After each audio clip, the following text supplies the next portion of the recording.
காலம் வந்து எல்லாத்தையும் மாற்றக்கூடிய சக்தி உடையது காலத்துக்கு.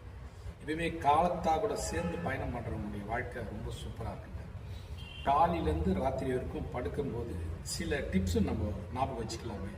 ஏன்னா நம்ம காலையிலேருந்து ராத்திரி முடிகிற வரைக்கும், இரவு படுக்கிற வரைக்கும் நம்ம என்னென்ன செஞ்சோன்ட்டு காலையிலேருந்து ஒரு வாட்டி ரிப்பீட் பண்ணி நீங்கள் உங்களுடைய மனசில் நீங்கள் செய்த நல்ல செயல்களை கிரியாவை நீங்கள் நினைவுபடுத்தி வச்சுங்க.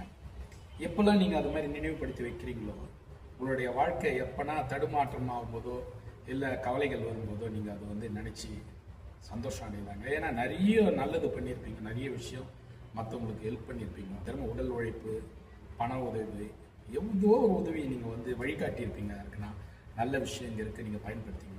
செயல்களை வந்து நீங்கள் மீண்டும் மீண்டும் செய்யும்போது மனமானது புத்துணர்வாங்க. மனசுக்கு எதுவும் தெரியாதுங்க. நம்ம என்ன நம்ம சொல்கிறோமோ அதை செய்யக்கூடிய ஆற்றல் உடையதுங்க, பேராற்றல் உடையதுங்க. அதனால தான் மனதை வந்து கையாளணும், மனதெல்லாம் அடக்க வேணும், மனதை கையாளுங்க. மனதை கையாளும் போது உங்களுக்கு பெரிய ஒரு ஆற்றல் பிறக்குங்க. அது இல்லாமல் மனம் வந்து நம்ம வந்து கையாளும் போது ஒரு விஷயம் நடக்குங்க. இப்படிய சேர்த்து வைத்த அறிவுக்கும் மனதுக்கும் வந்து நீங்கள் வந்து ஒரு கட்டளை இடலாம். அது வந்து எப்படின்னா, தியானம் பண்ணுறவங்களுக்கு அது ரொம்ப அற்புதமான யூஸ் ஆகும். யாருன்னா ஒரு கேள்வி பதில் கேட்கும்போது கூட தியானம் பண்ணுறவங்க பாருங்கள், உடனே அதுக்குண்டான பதில் வந்து சொல்லுவாங்க. இல்லைன்னா பதில் அன்னைக்கு என்ன சூழ்நிலை, அந்த காலத்துக்கு என்ன தேவையோ அதுக்கேற்ற மாதிரி சில வழிமுறைகள் சொல்லுவாங்க. எல்லோரும் இன்புற்று வாழ இறைவன் பெறுகின்றனர். நன்றி, வணக்கம்.